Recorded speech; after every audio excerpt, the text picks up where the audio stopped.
Halo semua, saya Bladina Gadila Satya Yudwija dari kelas N, Prodi Hospitality Sekolah Tinggi Pariwisata Ambarukmo Yogyakarta akan menjelaskan materi tentang BEP.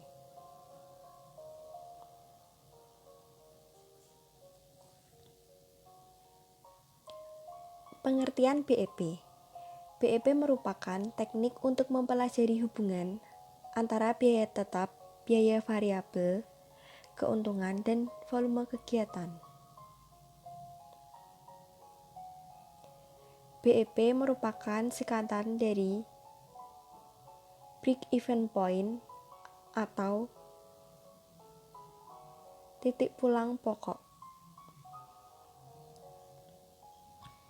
BEP juga terkait dengan 1. Pendapatan atau penjualan, 2. Pengeluaran atau biaya, 3. Keuntungan bersih atau laba neto. Kegunaan BEP 1. Untuk mengetahui jumlah penjualan minimum. Yang kedua, merencanakan dan meramalkan keuntungan tertentu. Yang ketiga, mengupayakan sales minimum agar perusahaan tidak rugi. Dan yang keempat, mengetahui perubahan harga jual, biaya, dan volume penjualan terhadap keuntungan. Cara menentukan BEP dapat dilakukan secara grafik, yaitu besarnya volume produksi atau penjualan, digambarkan dengan garis horizontal atau sumbu X, dan juga besarnya biaya dan penghasilan digambarkan dengan garis vertikal atau sumbu Y.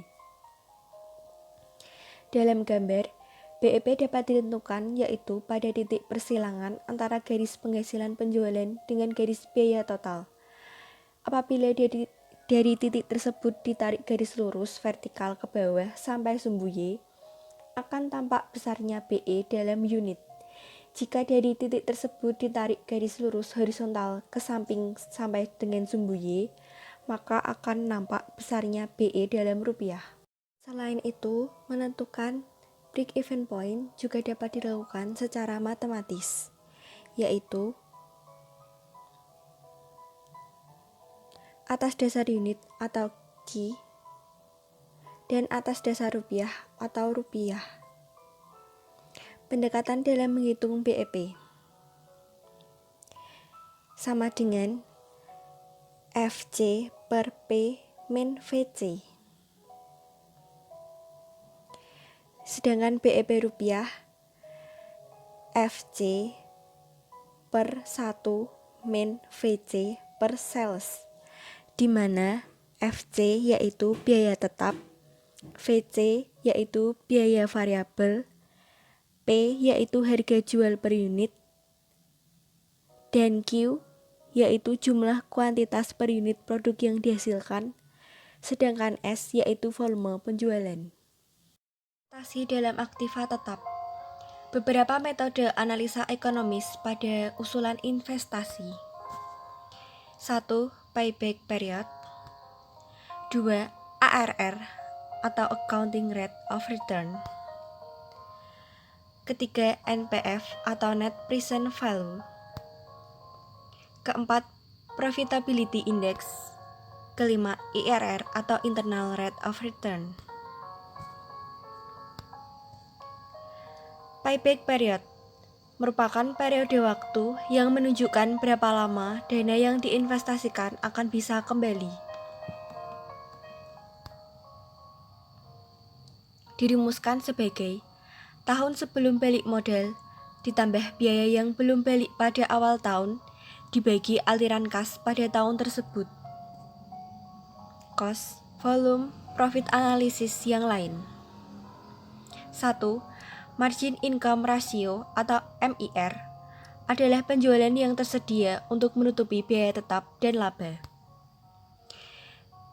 MIR dirumuskan sebagai 1 min FC per S.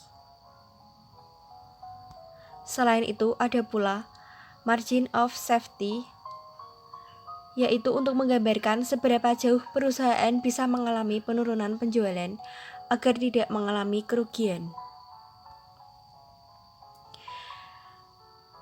MS dapat dirumuskan sebagai sales min S dalam kurung BEP per sales.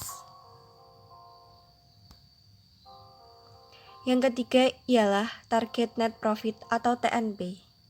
Dirumuskan sebagai FC ditambah TP per 1 min VC per S.